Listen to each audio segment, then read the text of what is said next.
You're looking at 900 horsepower. Warm it up before we go out.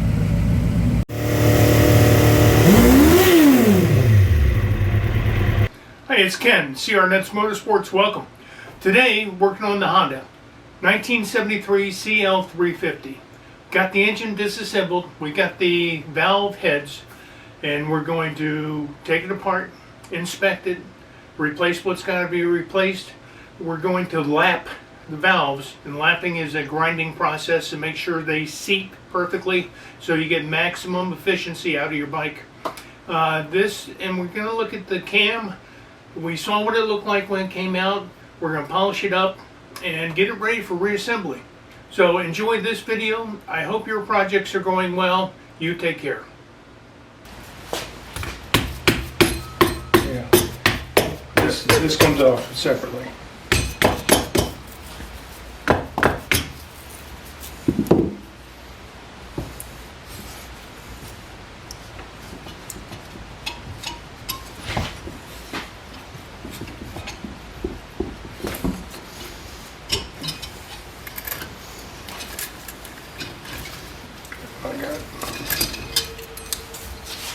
I got it. So yeah, they stayed in. Well, I took the one up. Really rich. Okay, taking off the cylinder head gasket. Note to self, the set pins, I guess for lack of a better term, go there. That one comes out easy. This one, maybe not. I ain't gonna scar it up for the time being. This, once I started it with a razor blade, is going very easy. Definitely not glued.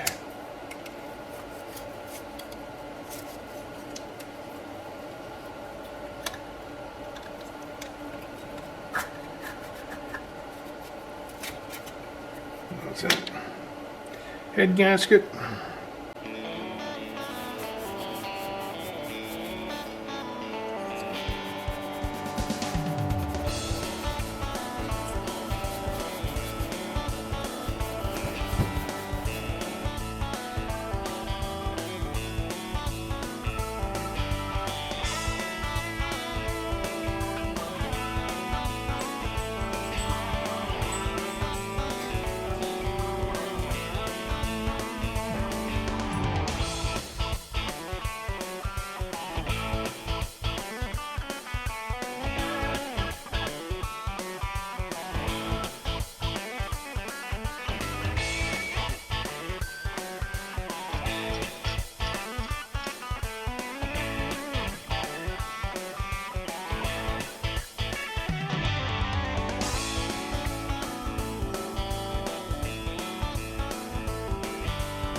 Look like a screwdriver to put through the valve. No, they have it on the tool.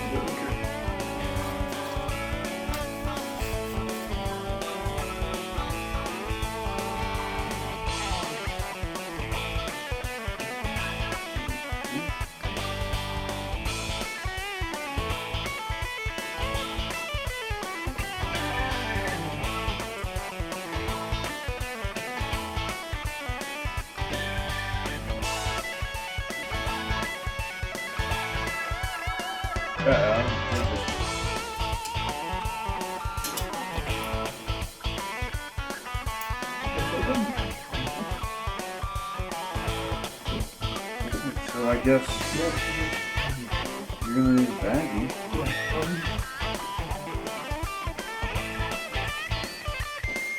Sorry, I thought there would have been like 500 pounds of pressure, or I don't know what I was thinking.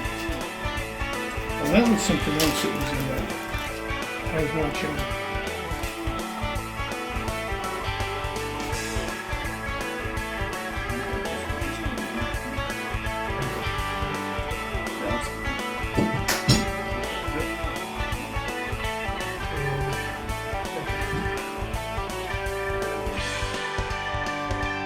Oh, it's a spring. Yeah. I'm just looking to see if that top cap came off. Well, it's got to. But yeah, it does. Okay. There you go. Well, I'm gonna try to keep it on. You want to run the zip tie through them so they kind of stay Yeah, I married? think I will. Orientation stays the same? Yep.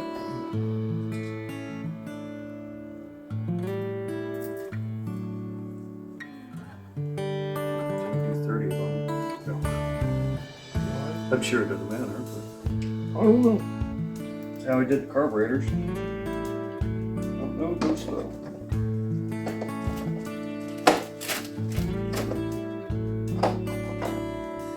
I don't. Oh. Oh, see, look at that guy. All right.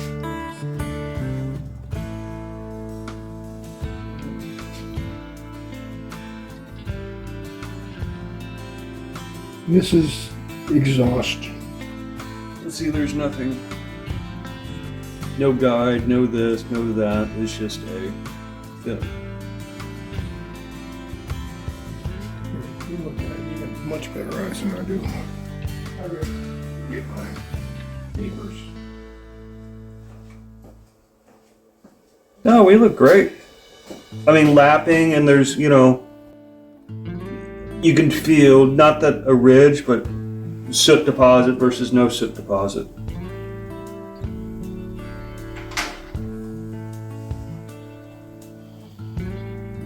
And this is the exhaust side, which we didn't have any leaks on the exhaust side. So, anyway, I just, now. Oh, all our leaks were on the intake side. Yep. Oh, but the intake sides.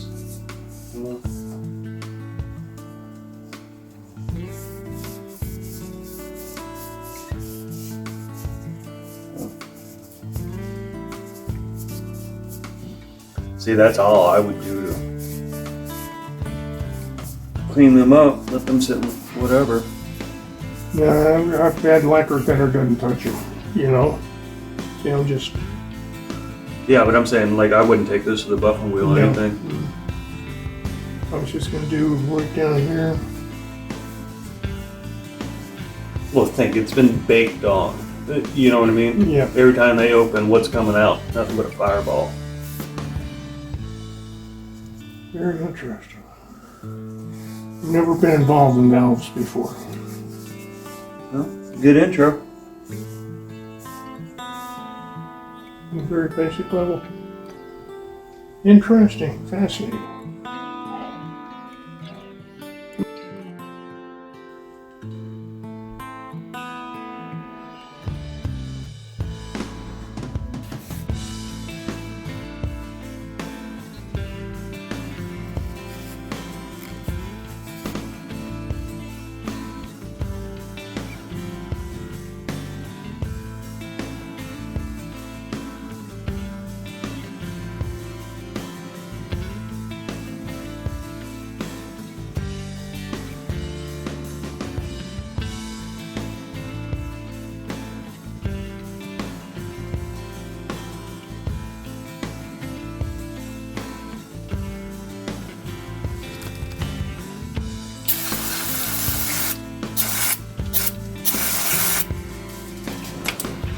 Well, I figured lacquer thinner and this and that hasn't touched it. The lacquer thinner hadn't touched it.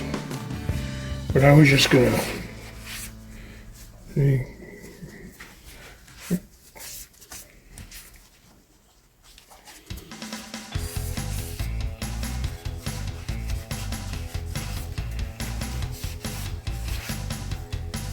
Me and Bill.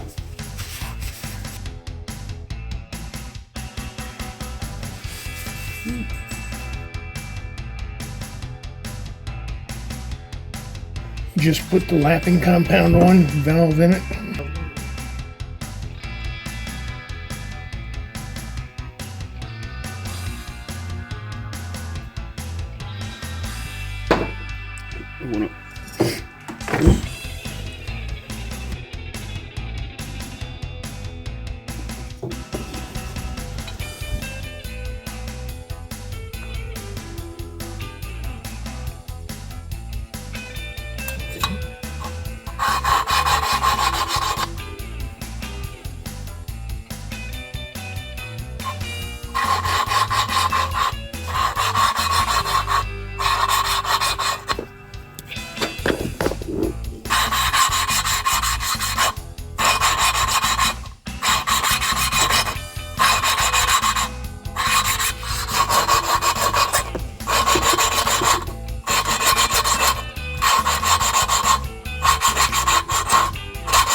Yeah, see, we're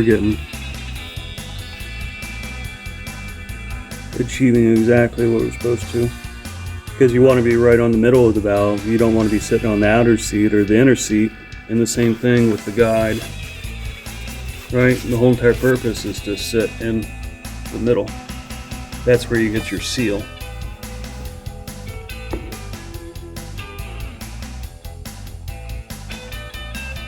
You know what I mean? Mm-hmm, I do.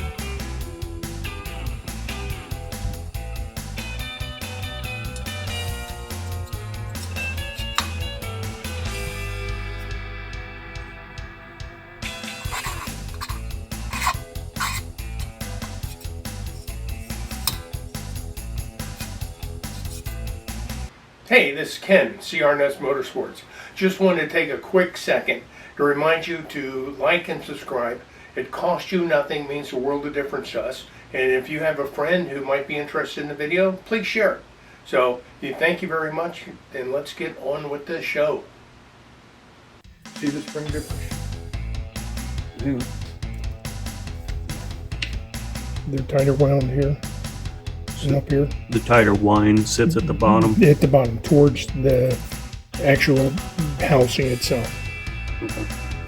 I want to make sure I put this one on right, and I don't think I did. Nope. To the bottom, just like a shock absorber. Alright, I've installed the two springs. You have the inner spring, you have an outer spring, and then a retaining clip on top. So KC has got that like a C-clamp in his hand, and on the left side goes against the valve in the compression chamber itself, and it holds it in place, keeps it from pushing down.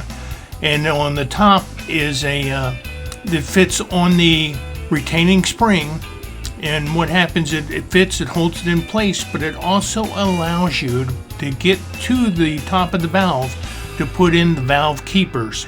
That's what holds the spring in place. The valve keepers are like a circle, cut in half, and you can put one on one side, one on the other, and they fit into a groove that's on the valve stem itself. Tricky little job, fat fingers of mine. I'm gonna let KC do it. He just handed me the keepers. They were in a plastic bag, but I'm gonna let KC do it. So he's tightening the spring that exposes that groove that the keepers fit into. So it's a tricky little thing to do. Small fingers work the best. Worst comes to worst, take a magnet, have it close by. If you drop one, you're going to see KC reach for a magnet. Just to have it by hand, it's easy enough to do. There he goes. Oh, now he's got it. So he's going to be prepared with that. He's got the keepers, he's going to put them into position. You have to have the spring down enough to allow them to get in place. And we don't do it that often, so it took us a couple times to get it right. But once it's compressed enough, then you can put the keepers in and then take the tension off of the spring. And that's what we got right now. So how do you make sure that you've done it right? Well, one thing, the spring hasn't exploded in your face. Number two is the quick and easy way is you grab a mallet and you smack it, and you should hear a ting, and it has a very distinctive sound. That's how you tell. You're done. So at this point, we just move on. Shit, number two. Those all cleaned up? Nope. Polishing cams, polishing crankshafts all the time. Just take a little bit off of them. I mean, a little bit, microscopic. So that's good news. Casey, these turned out good. Really pleased. We decided to polish these. These things look brand new, better than new. So all the tarnish, all the pitting, everything came out. Looks fantastic. We're gonna be in good shape. Awesome.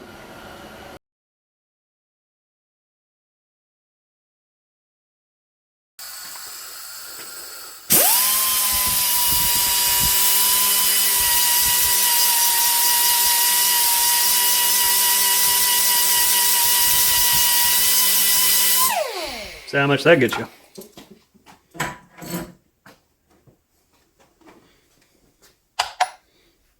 $3.1. This is 3.2, if I remember right, 3.3.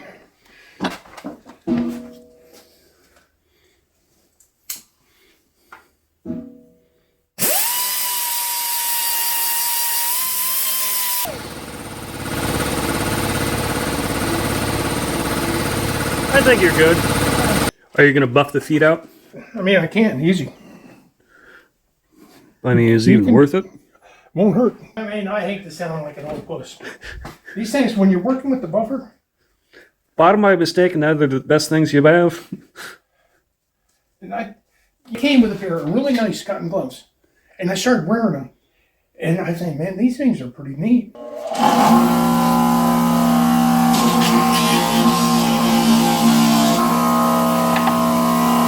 You're just trying to go quickly on them, just so. You can see the streak. Yeah.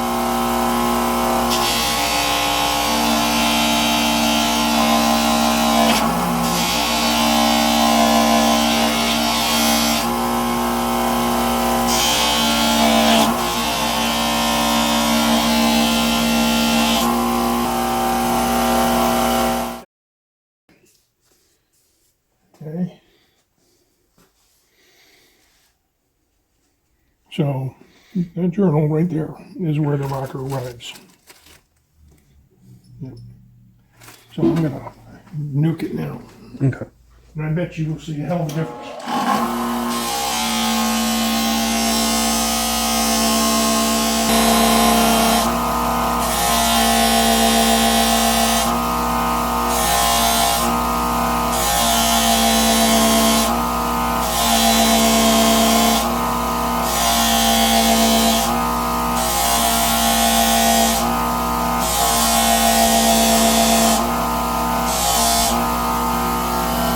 Getting all hot to handle.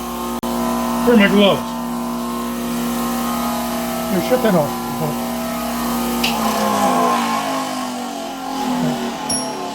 How those? This is this one. Compare it to one that has not been done.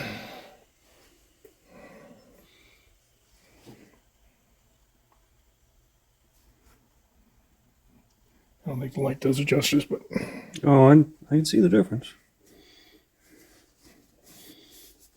this has got solvent on it, so it's not grease. It's discoloring it. Boy, that's hot. That's a hot puppy. Well, you can set it down. Yeah, I'll lick it. There's a difference. My whole thing here was to make sure when this goes back together, everything is Nice, clean, and ready to go. yep.